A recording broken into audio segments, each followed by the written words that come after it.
Hi guys! Welcome to another episode of Passion Project Japan. I'm Theo, And I'm Gia.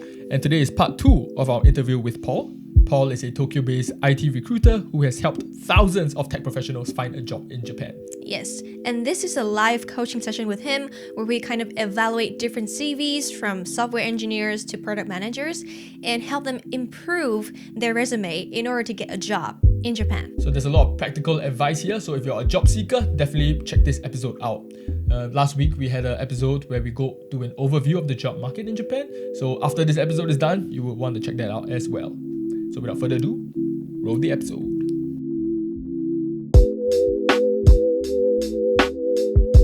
We kind of prepared and gathered CVs, both human-based and AI-based, Okay. for you to kind of evaluate and help them to probably land a job, a tech job in Japan. I will be the person-based CV, and Theo will kind of introduce the... You're the AI. He's going to be the AI. The main thing is kind of just to evaluate it, like suggest some areas of improvement or like skill gaps, or like, you know, if we were really approaching you with this CV, like what would you tell us to maximize our chances to land a tech job in Japan? Okay, and I haven't seen these before, so you put me on the spot. So we'll see how we do. The first CV that we have here is actually from one of a friend. He wanted to land a very first job in Japan after his master in automotive engineering.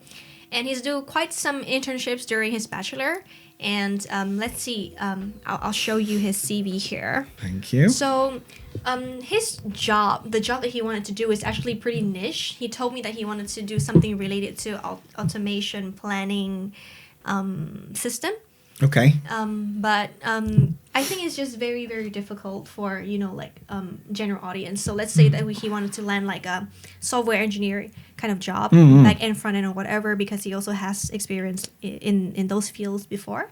Or in Japanese, more kind of basic level conversational Yes. Got it. level. Yeah. Let's say for the purpose of the example, not to say he is, but let's say for this example, N4, N3. Okay. Yeah. Okay.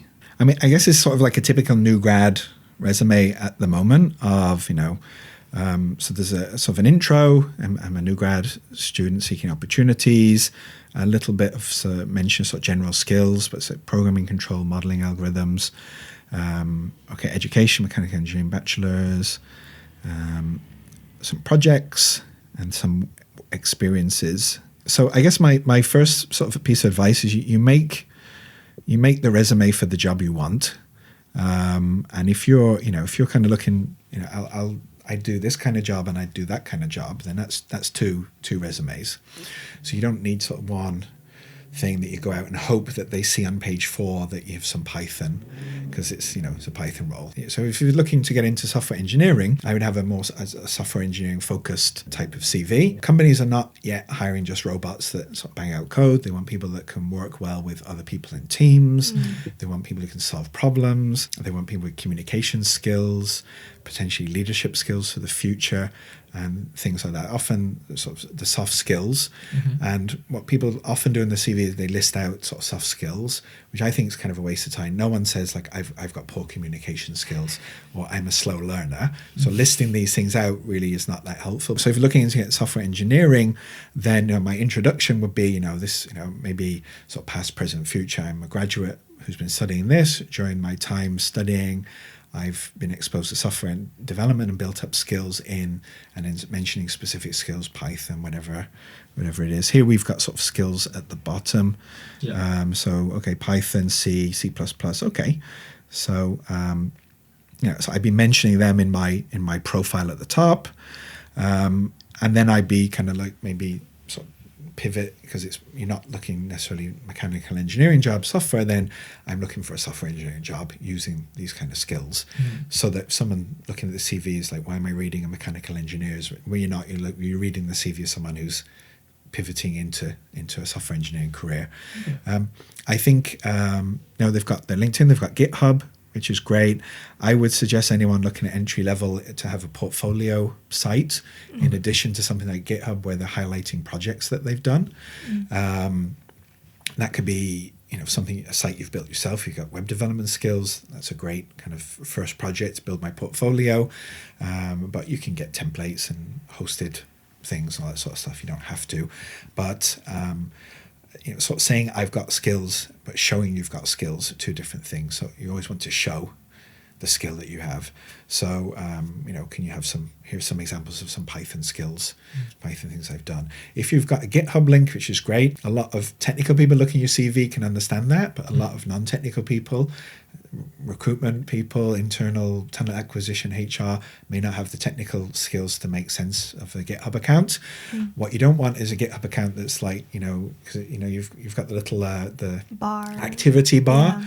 People send me their GitHub and it's like 2024 and it's like one green square. 2023 one seems like no contributions. You haven't done anything. Now you may have some great projects and other things, but then the question is, why haven't you been doing anything in the last year and two? And some people may care about that, others may not. People reviewing CVs care about different things, but bear in mind, what you're showing people as well. So if your friend has got some projects, portfolio page, maybe they're using sort of technical software skills in their masters. Maybe that's a project, things they can do, or look online and you can find lots of ideas for portfolio projects online that you could build in your free time. I would probably suggest having like a one-page CV, first of all, and probably a 2-column format. I don't recommend that for experienced people, but for people entry level, having everything in just on one page can keep things condensed and focused and highlight things. So you don't need to show all your projects. If your project was totally not related, not necessarily something you have to highlight. But if it had transferable skills, if you won an award as a result of it, things like that, showing some achievements and things can be good as well. But I want to, maybe have the top half of that first page being a kind of software engineer focused. So showing the skills, links to portfolios, maybe highlight a couple of projects on the CV so without someone having to click away from the resume, they can see a couple of examples of stuff you've done, get them interested to go look at your portfolio. Don't assume if you have links in your CV, people just click on them. The first view is going to be the key thing. You want to hook people to read more. And then after that, they're kind of, I'll go have a look at this, I'll go have a look at that. You want to kind of catch them. So when I talk to bootcamp grads, it's like, okay, you've probably got 2 projects. You want them high up on your CV, not kind of buried down at the bottom. And then, with employment, with internships and things like that, instead of tasks, maybe a skills-based way of highlighting. So, you'd sort of leadership manage a team of 5 people doing this project. So the bullet point could have just been, I manage a team of 5 people doing this project and talking about the project. But now if it's not directly related with sort of a software job, someone's got to interpret that and pick out the transferable skill. I'm just like, just be very direct. Leadership skills, and my example.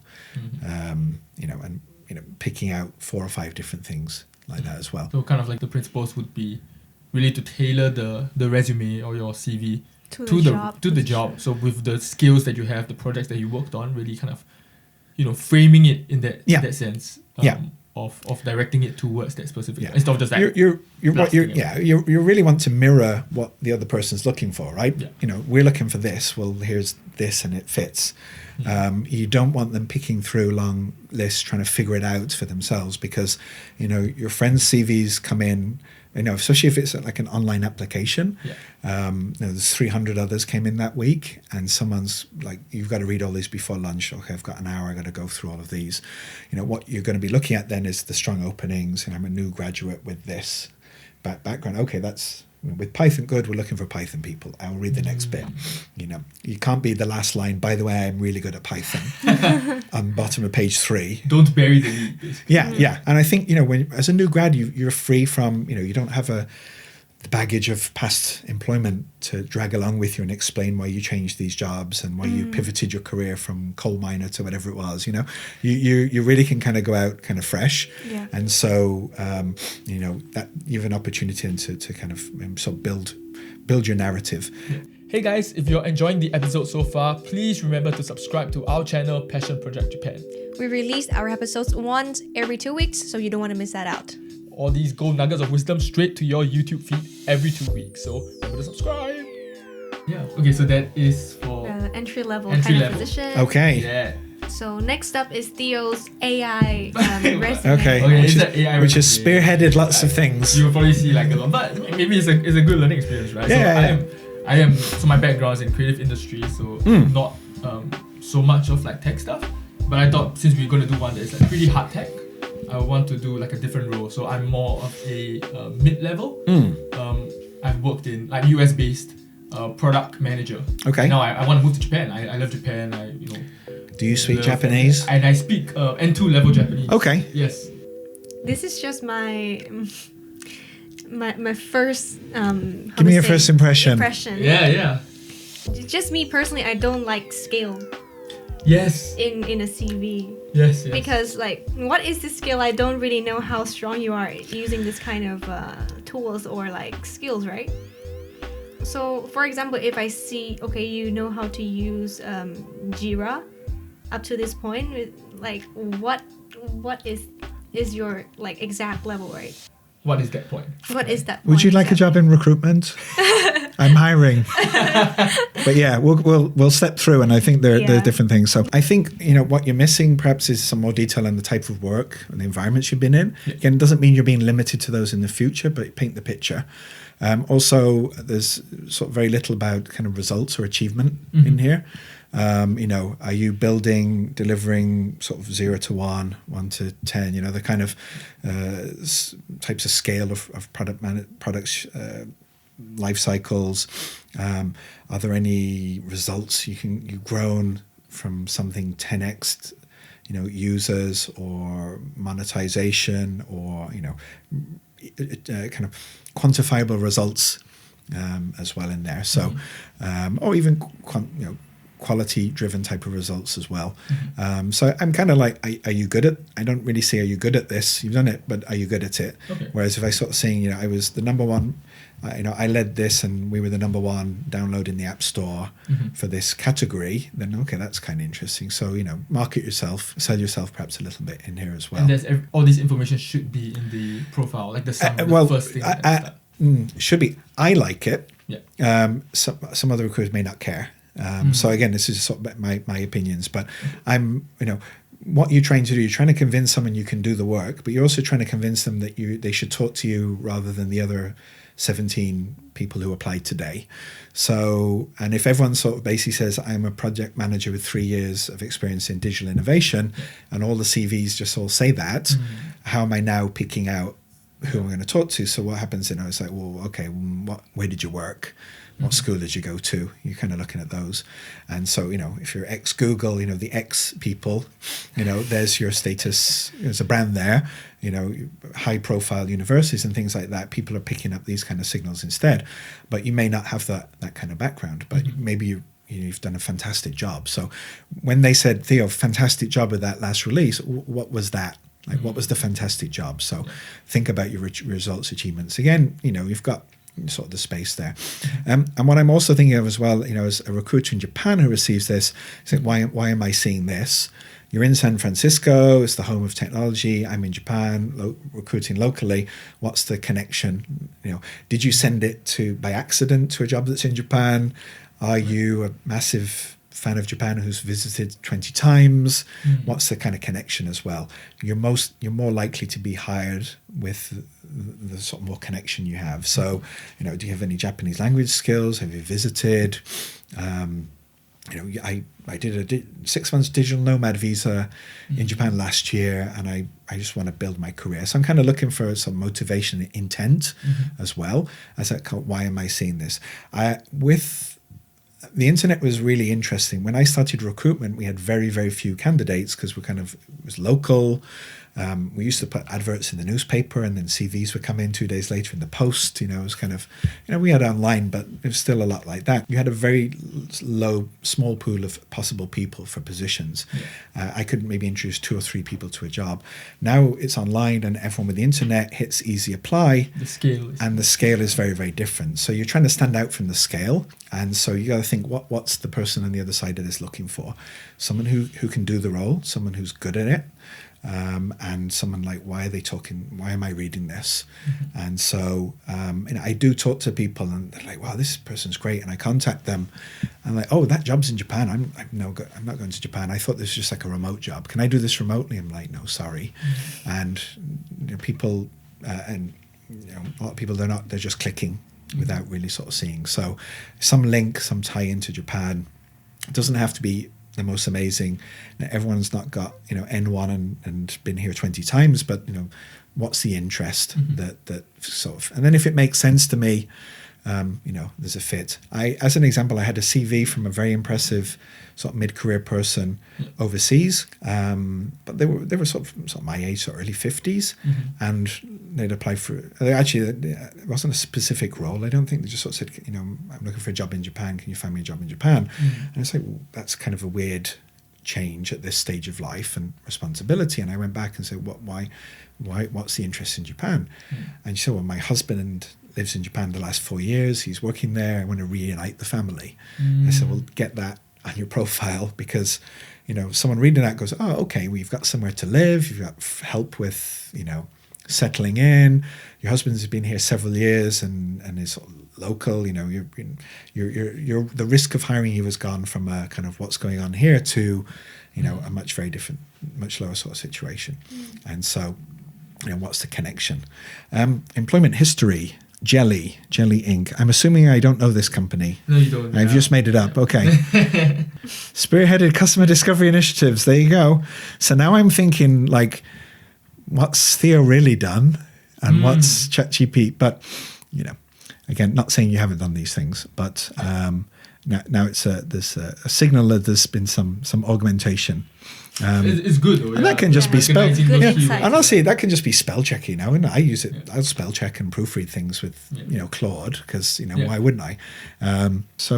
Okay. So I wonder, can you name drop any clients in there? That sometimes people can, sometimes people can't. But depending on perhaps if you worked for very impressive companies, or again impressive brands, brand value in there. Improved user engagement metrics. Be nice to sort of have an idea of what the improvement was, what it went to. Obviously, with things like this, you had a 25% increase. I don't know, did you really? So you could just make it all up. Yeah. But I'd probably avoid that and have things that you can, because someone's going to drill down to, there's a tendency, 25 is a very nice round number, right? Where you kind of, really, was it not 24.6 or 25.1? So someone's obviously, hopefully in an interview, is going to sort of drill down to that. And if you're kind of just making it up, that's, an experienced, product management leader is going to sort of figure that out. But I like the quantifiability about it. I don't know Jelly. Sometimes if the company is not well known, I think it can be worth, having either your first bullet point, just kind of as an overview of, just your elevator pitch of the role, as a, is it a start, is it a startup? Is it a 10-person company? Is it a 1,000-person company? You can perhaps set the scene, perhaps with companies as well. You're not really saying much about the sort of the team or the scale as well. Customer retention. I mean, you had 4 customers, and now you retained. Maybe we're always losing one, but now you still got 4. I don't know the math. I'm not very good. Don't put me on the spot. But some scope, some scale about the size of the environment. That could be number of customers. It could be sort of dollar value, or your local currency values and things like that. And if I see someone that says, like a project manager, for example, I delivered a project and it was 1 million yen, and then I see someone else, I delivered a project and it was 200 million yen, then obviously the scale is completely different from, the expectations, the pressure, the involvement of different kinds of people, very different between these two. So, you can kind of take, again, if you don't have, if the project was the 1 million yen one, maybe you don't want to highlight that. So, but think about the things that you can highlight that are, showing that, your abilities and your skills, and that you were good at what you were doing as well. Skills. Yeah. So for the first thing, it hits me are these kind of progress bars. Like, okay, so Jira, is that like 80? So what does that mean? Like you're 80%, like what's 100% in Jira? And then what's an 80% person? So I sort of avoid that. Also self-evaluation. People will either I'm brilliant and just sort of 10 out of 10 for everything, or they'll be overly humble and they'll give themselves 3s where they're actually really good at it. And you find that as well. And there can be cultural aspects from where people are coming from, perhaps leading to, the likelihood of exaggeration or just self-confidence in skills.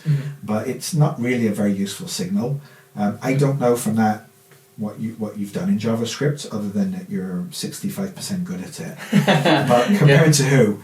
So so what I prefer is probably, sort of, if you want to just proficient, skills, list what you're proficient with. If there are other skills where you've got some basic knowledge of, you can just sort of say basic knowledge of and list out some other things if they're, again, relevant. You just want to show, that you've got a little bit of exposure to something that maybe it's on the job description, but you've not used it at work, but you've played around with it. You know what it is, you've used it a little bit. You can put basic knowledge of and sort of separate out from that. But self-grading, I always avoid. Hey guys, did you know that we cut our interview into bite-sized chunks of content? So if you want to go back to your favorite insights, please follow us on our social media at Instagram, TikTok, and LinkedIn at Passion Project JP. I was telling Paul that I am an HR related employee in a Japanese company, and I read a lot of CVs almost every day. One thing I noticed for even mid-career Japanese people is that they always put their driving license certificate inside. Yeah, it's a funny one, isn't it? Probably not going to be driving around your office, but I think there are different cultural expectations for resumes as well. And so in Japan, I'm primarily working with sort of the English, sort of Western format, typical curriculum vitae resume style. And maybe the Japanese show version of that is very similar. But you've got the Rireksho, with your photo in the corner, all your every detail about your age and all of that sort of stuff, and then things like your driving license and stuff like that. You look in North America, US, a one-page resume is the kind of thing. You've got the people on LinkedIn like, I will not read a resume longer than one page, and it's going straight in the bin if I see that, which is crazy. You end up just writing everything in tiny fonts to kind of fill up. And then on the other side, then you've got people with places where kind of being very comprehensive and full of information is really important, and you've got 12-page CVs, 18-page CVs, and that could be someone with 6-7 years experience, but it's still a very, very long resume, because in that culture, you detail everything, and you're not summarizing older things. It's half a page for the project you did 10 years ago, half a page for what you're doing now, and every new job just adds in another half a page. So you've got the kind of cultural aspects as well. I think for Japan, for most people, so entry-level junior people, 1 page. Most people mid-career, a couple of pages is generally fine. I think it can be longer, 2 to 4 pages, depending on the content. I think a lot of people struggle to organize information kind of hierarchically. So you get a CV and it's straight into the job title, and then it's 30 bullet points of tasks. And I'm looking at the tasks, I'm like, okay, I see the task, but I don't understand the job. What's the point of your role?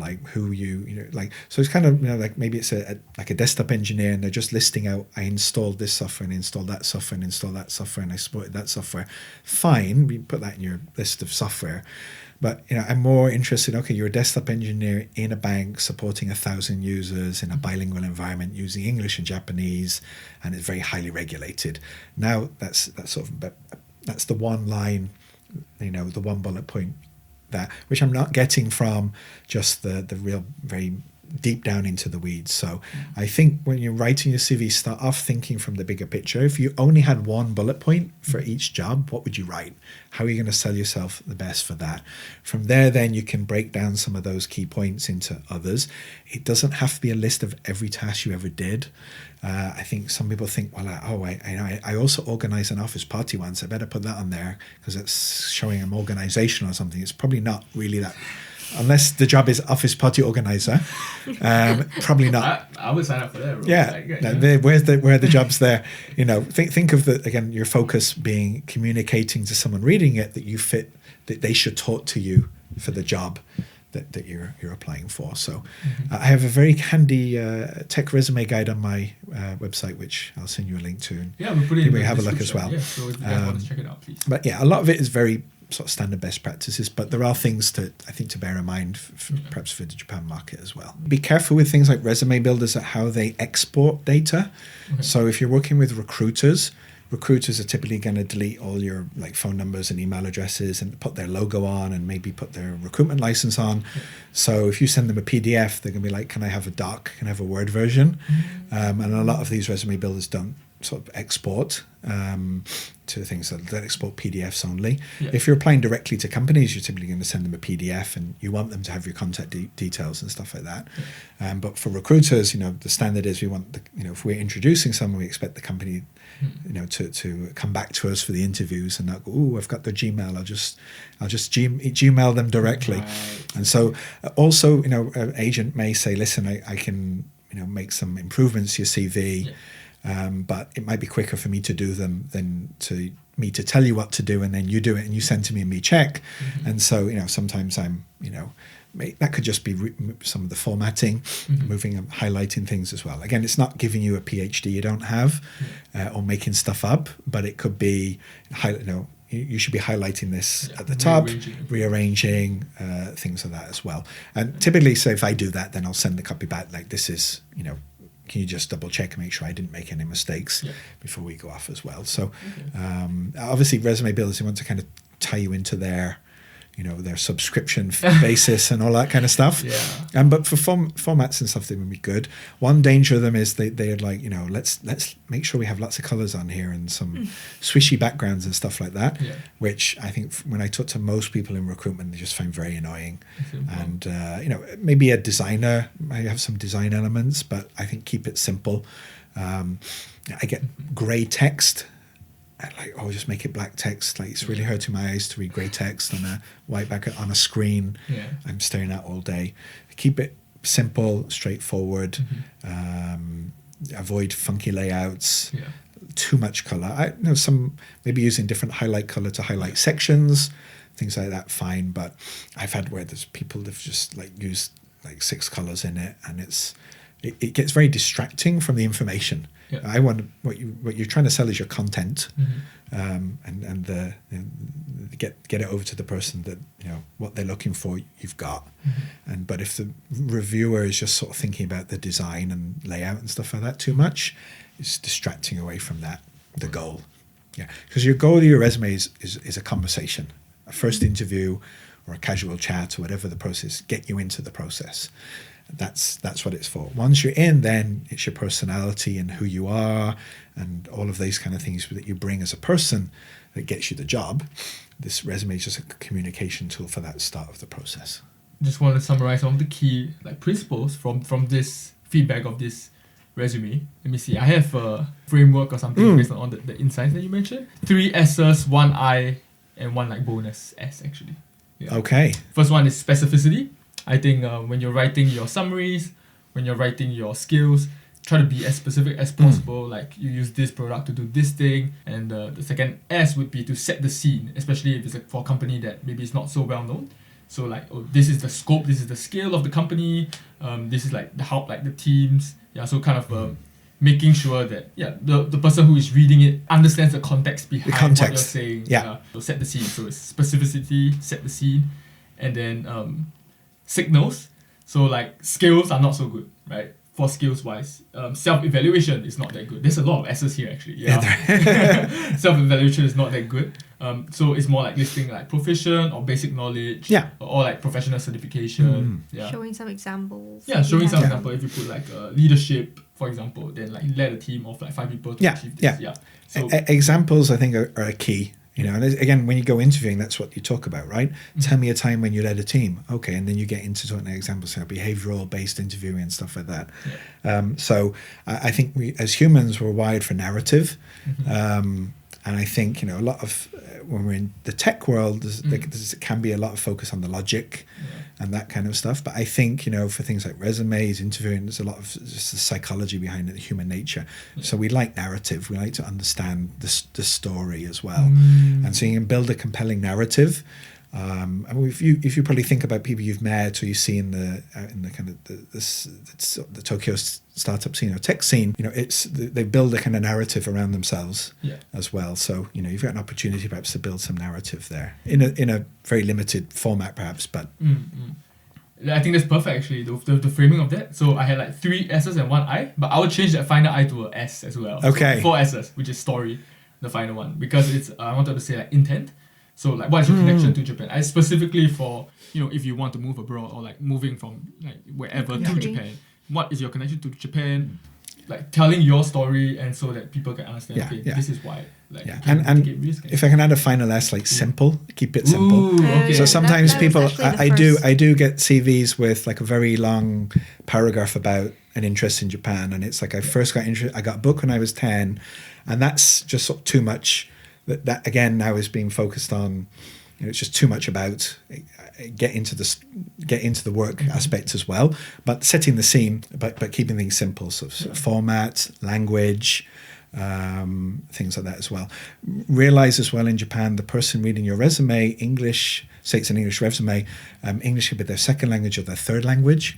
I don't know for you, Gia, but English maybe second or third language. I don't know whether you learned English or Japanese first, but there are people that's friends, it's the third language, but they're reading CVs and filtering.